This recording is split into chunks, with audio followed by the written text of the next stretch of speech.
bahwa ini bukan suatu letusan yang seperti biasanya dibangun oleh suatu kegempaan yang merupakan magma naik ke permukaan, kemudian tekanannya semakin lama semakin besar, kemudian terjadi letusan. Ini adalah suatu guguran kubah lava, ya kan, yang diikuti oleh awan panas yang disebut awan panas guguran, ya kan.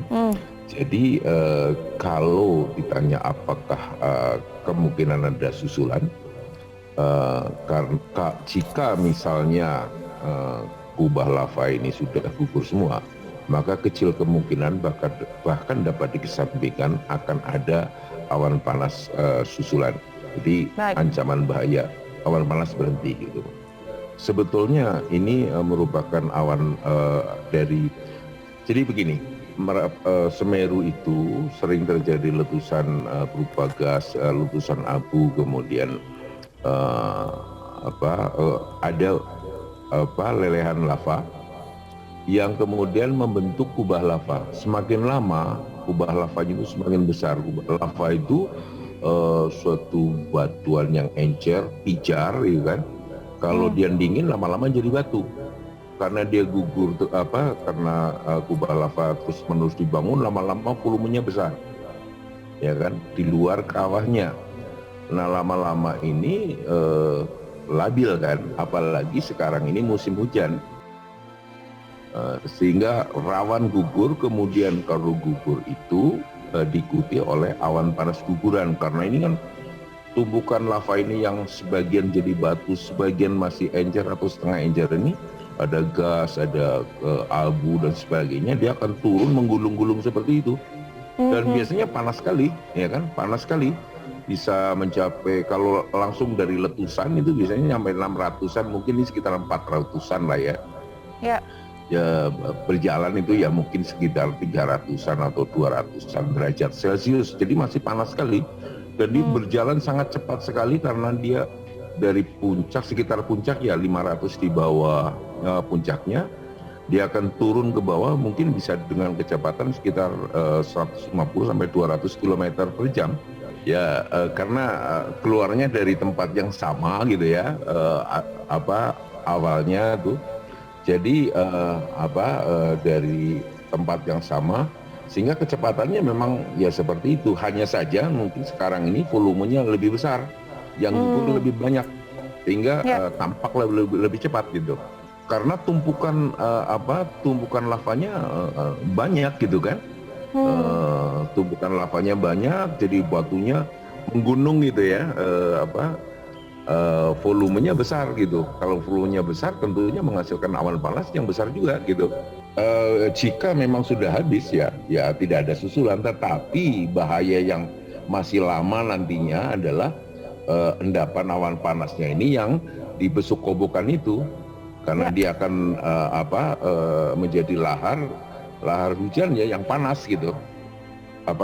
Semeru ini menumpuk ya, mengalirkan awan panasnya ini ke arah besuk kobokan.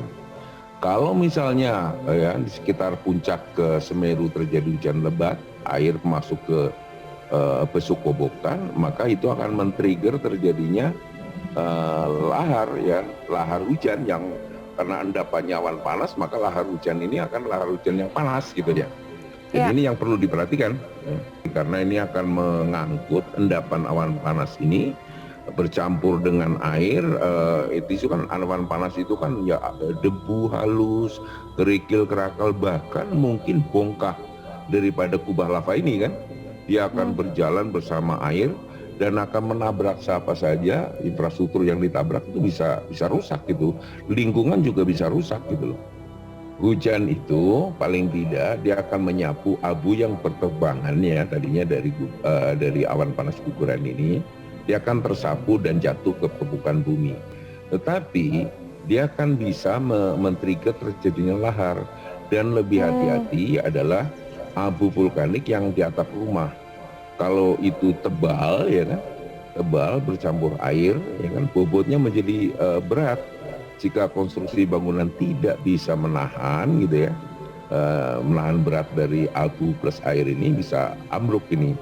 Dan di samping itu ya kan, Jika di daun-daun itu banyak abu Ya. ditambah dengan air, berat itu bisa roboh, ya kan? Bahaya Hmm. juga bagi jejaring listrik juga gitu. Kalau Semeru itu letusan yang eksplosif ya, berupa letusan gas, uap air, abu gitu ya. Itu dengan meningkatnya kegempaan bisa diprediksi bahwa ini Hmm. akan terjadi letusan begini-begini. Nah, Ya. begitu yang pasti gitu ya, begitu lava keluar terus gitu kan, dia menumpuk semakin lama semakin besar, kita tahu pasti itu akan gugur. Hmm. Tetapi kapan? Apakah gugurnya semua tumpukan itu gugur? Tapi arahnya udah tahu ya. Arahnya awan panasnya masuk ke besuk kobokan. Oleh karena itu, ya kan, Badan Geologi BVMBG itu sudah menggaris daerah mana yang bahaya, utamanya adalah alur sungai besuk kobokan itu.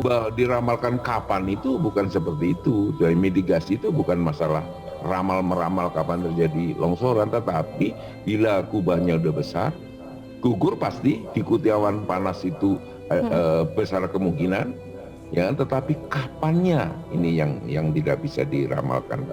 Gempa-gempa tektonik ini bisa memicu suatu letusan gunung api jika dan hanya jika, ya kan, di dalam tubuh gunung api itu sudah demikian tinggi, kantung magma sudah penuh, ya kan, tekanan tinggi juga, maka gempa tektonik bisa men-trigger. Tetapi kalau misalnya kantung magmanya masih belum penuh gitu ya, ya gempa tektonik paling-paling ya kan bisa membantu ya kan magma masuk ke kantung fluidanya di dalam tubuh gunung apinya gitu kan. Selama itu belum penuh, ya gempa tektonik baik-baik saja gitu ya. Gempa tektonik itu kan tektonik di selatan Jawa ini kan pabriknya magma itu kan, yang yang membuat lava kemudian menjadi kubah lava menjadi awan panas, ya kan.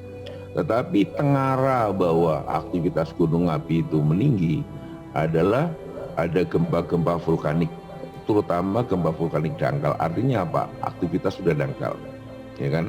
Terus gunung itu seperti karena ditekan dari dalam tubuhnya, maka gunung itu mengembang, seperti melembung gitu. Itu bisa dipantau walaupun kecil sekali, ya kan. Ya. Gunung itu lebih panas daripada biasanya gitu kan. Gas CO yang mengandung sulfur segala macamnya itu emisinya juga bertambah. Sebetulnya tanda-tanda selalu ada, Tuhan memberikan itu, semua kejadian alam diawali lah oleh tanda-tanda. Nah, oleh karena itu Badan Geologi menggunakan teknologi untuk mengetahui apakah ada gejala-gejala itu yang dilakukan oleh teman-teman di BVMBG. Gempaan itu meningkat, ya kan, kemudian emisi gasnya meningkat dan sebagainya. Tetapi yang kali ini di Semeru itu bukan itu prosesnya, bukan itu. Prosesnya adalah sudah keluar menerus, itu kan lava itu menumpuk lama-lama menjadi volumenya menjadi besar, ya. Dan kemudian karena dia labil, kena hujan dan sebagainya, itu gugur tumpukan lava itu. Nah, tumpukan lava itu begitu gugur menghasilkan awan panas. Jadi bukan sesuatu yang saat itu dikeluarkan dari perut gunung api menghasilkan awan panas, bukan itu. Tapi Ya. lava yang sudah di luar tubuh gunung api itu sendiri.